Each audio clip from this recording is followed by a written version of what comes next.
How does the logical and operator work with integers? So, I was playing with the interpreter and typed in the following. Initially, I thought that it has to do with false and true values,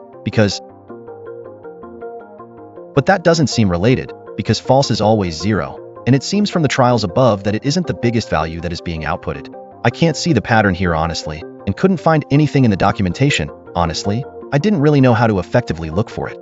So how does work in Python? From the Python documentation, the expression x and y first evaluates x. If x is false, its value is returned, otherwise, y is evaluated and the resulting value is returned. Which is exactly what your experiment shows happening. All of your x values are true, so the y value is returned. This URL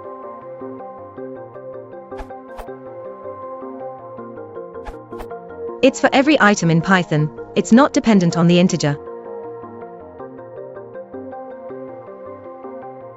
1 is true, so it will return 2.